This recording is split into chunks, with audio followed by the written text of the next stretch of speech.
Hello once again, YouTube. Major Tom 2417 here with episode 8 of EpicStravaganza, and this time around it's another one-game video, this time talking about Tyrian 2000, a freeware shmup developed by Eclipse Software and originally published by Megagames.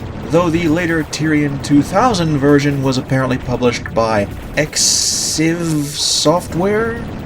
I hope I'm pronouncing that correctly. Whatever the case, Chris Asic, aka Gemini, has of course done an Ancient DOS Games video on this game over at his channel, Pixelmusement, and it was also the first game ever covered for Ross's Game Dungeon over at Accursed Farms, courtesy of Ross Scott, who you might remember from Freeman's Mind, and more recently the Stop Killing Games movement. In any case, Tyrian 2000, or just plain old Tyrian, depending on which version you have, is a vertical space shmup, much like Overkill from earlier in this very series. The difference being Tyrian 2000 has incredible writing, whereas Overkill didn't really have much of a story at all. And also, Tyrian 2000 makes it much easier to have multiple weapon upgrades, rear guns, front guns, side guns, a shield, a generator to power everything. And you won't have to give yourself hand cramps trying to reach across the keyboard to press the tab key to switch between things that you want to use, which was how weapon upgrade selection worked in Overkill. Another difference between the two, whereas Overkill had music that was pretty decent but you couldn't turn the volume down on, Tyrian 2000 has an incredible soundtrack, continuing the streak from Jill of the Jungle and Zargon, and most recently in the series One Must Fall 2097.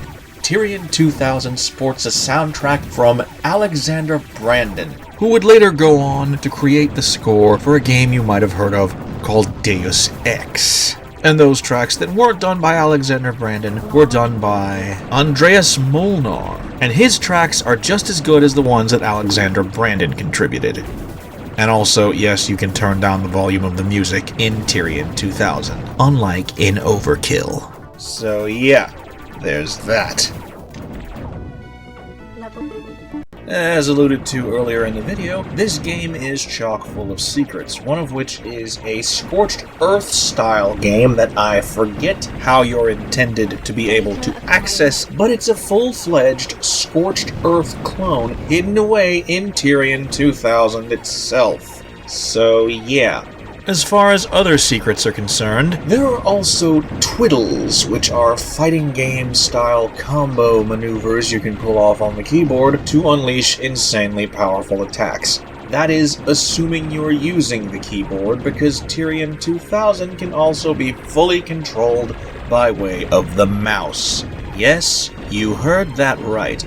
Tyrian 2000 can be controlled using the mouse. I prefer the keyboard personally, but for anyone who does play using the mouse, fair point to them. Also, there are hidden difficulty levels, the highest of which is Lord of the Game. And even then, this game still gives you more of a chance than most bullet hell shmups, because not only do you have a constantly regenerating shield, you also have armor that slowly gets scraped away with every bit of damage done to your ship. And even when the armor is all gone, you can still take at least 1 or 2 hits before your ship bites the dust. I consider that pretty lenient for a shmup, because in a lot of games in the genre, your ship takes 1 hit and it is completely obliterated. I guess the makers of Tyrian 2000 decided they wanted to play fair, since you're not feeding quarters into an arcade cabinet. That's just my personal take on that matter. Moving swiftly on.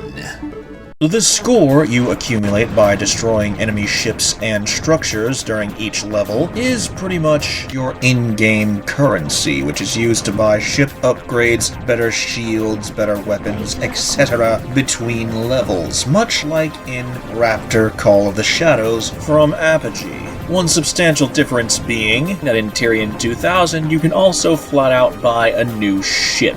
And you can also choose to downgrade your existing ship, and by proxy downgrade the weapons, shield, and generator if you so choose. You can also, during the purchase of new weapons, up the power output of said weapons, which means they do more damage at the cost of making it just a bit harder to regenerate shields. On the subject of those weapons, you have an absolute plethora to choose from, ranging from Vulcan cannons to lasers to various missiles and floating explosives. Not to mention you can have side weapons, much like in Overkill, and rear weapons, again, much like in Overkill. And as for the different ship types, each ship has a different armor rating.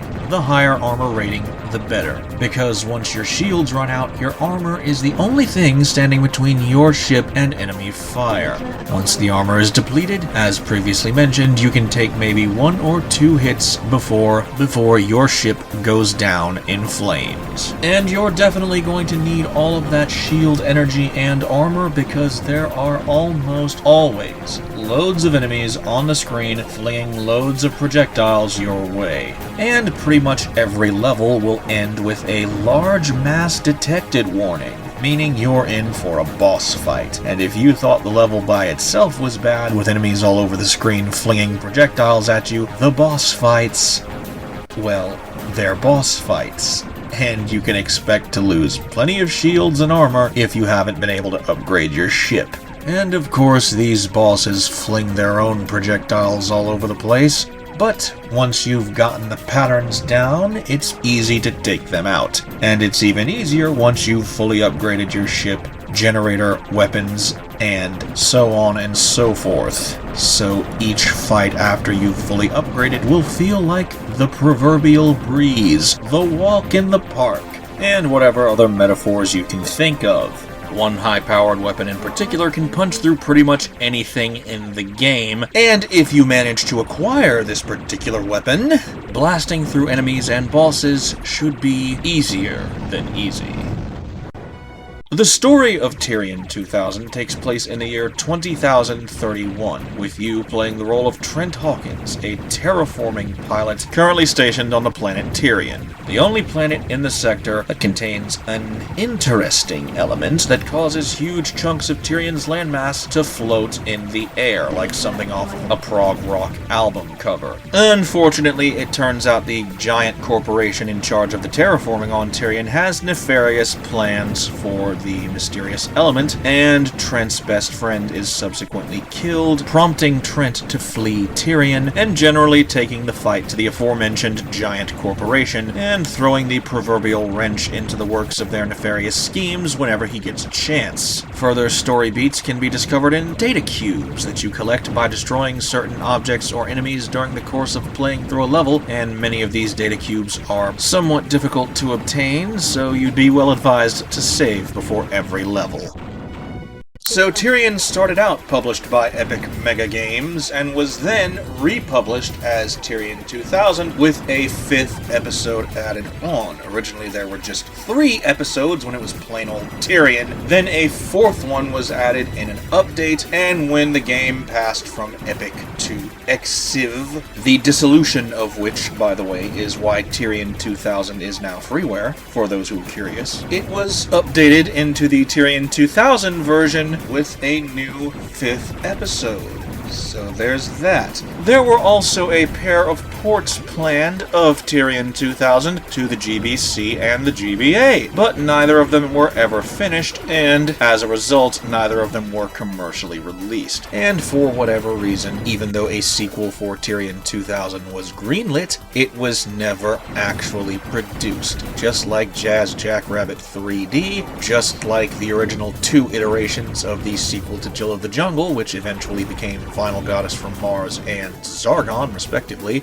there was no Tyrian 3000, no Tyrian 2, no Tyrian The Next Generation, no Tyrian Deep Space 12, nothing of the sort. Tyrian 2000 was a great game that never got a sequel. What it did get was Open Tyrian, a fan-made source port that makes it easier to run the game on modern systems, and that of course doesn't work on my computer. Believe me, I downloaded it, tried to run it, it didn't work. so I stuck with good old-fashioned DOSBox and Defend Reloaded to get the game running to capture the footage seen in this video. And of course, the game can be obtained for free as a sign-up bonus for creating an account over at GOG.com, and getting the game there also allows you to get the full soundtrack as a set of high-quality MP3 files, which would already be a great bonus if it were for a paid release, but you're getting the soundtrack and the game for free. As for personal experience with this game, I first encountered it at my uncle's house on his computer, and subsequently played through the vast majority of it there, going on to beat almost the entire game, in its original 3-episode form, I should add. Possibly the 4-episode version, I don't remember the specifics. Yes, I played it back when it was just plain old Tyrian, not Tyrian 2000. Still, I played the original version of the game. I distinctly remember getting to the one mission where you had to retrieve beer and there was this polka-style tune playing in the background. Very odd, but also very fun. And of course, when the game was made available as a free sign-up bonus over at GOG.com, I went ahead and downloaded both it and the soundtrack, and have taken time to play Tyrian 2000 on and off ever since. If you want more info on the stuff I didn't cover, I highly recommend checking out the AGG and Ross's Game Dungeon videos on Tyrian 2000.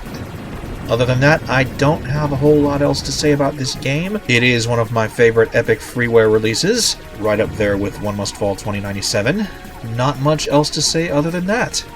So that's going to be it for this video. Thank you all so very much for liking, watching, commenting, and subscribing. I hope you've been enjoying the 8 episodes I've uploaded of EpicStravaganza thus far, counting this one, and everything else I've uploaded to the channel in the past. And I hope you continue to enjoy the remaining episodes of EpicStravaganza and everything else I upload to this channel in the days, weeks, months, and years to come. This is Major Tom 2417, signing out.